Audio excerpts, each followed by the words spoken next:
Hi అండి, నేను మీ Chandrika. Welcome back to ask wonders.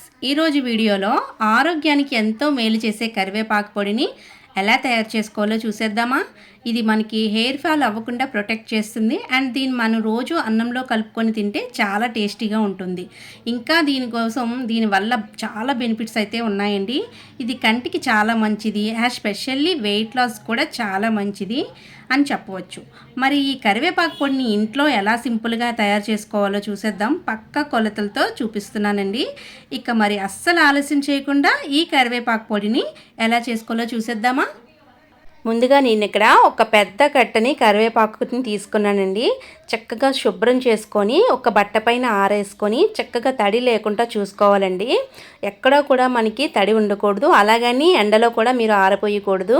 చక్కగా మనకి ఫ్యాన్ గాలిలోనే చక్కగా మీరు ఆరపోసుకోవాలన్నమాట. ముందుగా ఒక కడాయిలోకి 4 టేబుల్ స్పూన్ల వరకు ధనియాలు వేసుకోండి.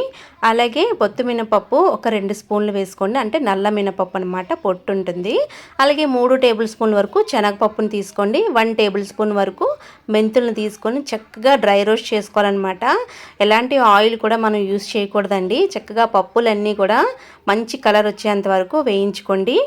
చూపిస్తున్నాను కదండి, చక్కగా ఇలా వేగితే సరిపోతుందన్నమాట. చక్కగా మాడిపోకుండా మనకి వేగాలన్నమాట. ఈ టైంలోని మనకి 2 స్పూన్ల వరకు జీలకర్రని తీసుకొని వేసుకోండి. స్టార్టింగే జీలకర్ర అనేది వేసేస్తే మనకి జీలకర్ర అనేది మాడిపోతుందన్నమాట. అందుకే కొంచెం పప్పులన్నీ వేగిన తర్వాత ఈ జీలకర్రని వేసి వేయించుకోండి. ఇందులోకి కారానికి తగినట్టు 10-15 వరకు ఎండుమిర్చిని తీసుకోండి. తర్వాత ఈ ఎండుమిర్చిని మొత్తం కూడా మంచి కలర్ వచ్చేంత వరకు వేయించుకోవాలి.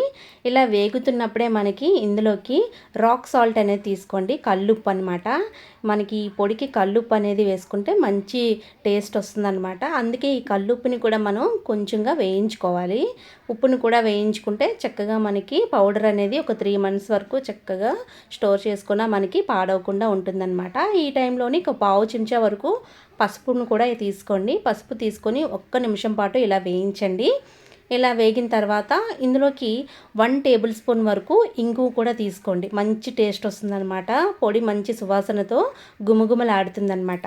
ఇప్పుడు ఇవి బాగా వేగించాలన్నమాట. 1 నిమిషం పాటు వేయించి ప్లేట్లోకి తీసి పక్కన పెట్టుకోవాలన్నమాట. చూపిస్తున్నాను కదండి, నేను చూపించినట్టు ప్లేట్లోకి తీసి కాస్త చల్లార పెట్టుకోండి అనమాట.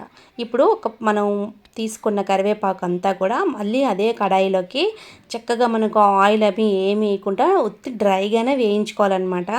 మనం ఇప్పుడు ఎక్కువ నిల్వ ఉంచుకుంటున్నాం కాబట్టి ఆయిల్ అది మనం వేయట్లేదండి. అలా మీరు ఆయిల్తో వేయించుకున్నట్లయితే ఎక్కువ రోజుల పాటు నిల్వ ఉండదండి. అంతేకాదు అంతే ఎగట వాసన కూడా వస్తుందన్నమాట ఆయిల్ వల్ల. అలాగే మనం గ్రైండ్ చేసినప్పుడు కూడా ముద్దలాగా అయిపోతుందన్నమాట. ఇలా అన్నీ కూడా డ్రైగానే వేయించుకోండి. చూపిస్తున్నారు కదా, ఆకు అంతా కూడా ఈవెన్గా మనకి వేగేలాగా గరిటెతో అలాగా తిప్పుతూ చక్కగా అంతా ఆకుని కూడా డ్రై చేసుకోవాలన్నమాట. ఏ ఆకు కూడా మాడిపోకుండా చూసుకోకుండా ఉండండి. చూపిస్తున్నాను కదా, నేను చూపించినట్టు ఈ ఆకంతా కూడా ఇలా రోస్ట్ చేసుకోండి. ఇప్పుడు మొత్తం అన్నీ కూడా మిక్సీ జార్లో ముందుగా మనం తీసి పెట్టుకున్న దినుసులన్నీ కూడా చక్కగా మిక్సీ జార్లోకి ఇలా వేసేసుకోండి. ఇప్పుడు ఈ మిక్సీ జార్లోకి వేసిన దినుసులన్నీ కూడా ఫైన్ పౌడర్ అయితే చేసేసుకోవాలండి. మధ్య మధ్యలో చూసుకుంటూ పలసిచ్చుకుంటూ చక్కగా ఫైన్ పౌడర్ అయితే చేసుకోండి. చూపిస్తున్నాను కదా, నేను చూపించిన విధంగా ఇలా చేసుకోండి. ఇప్పుడు ఈ పౌడర్ అయిపోయిన తర్వాత ఈ కరివేపాకు అంతా కూడా ఈ టైంలోనే యాడ్ చేసుకోండి.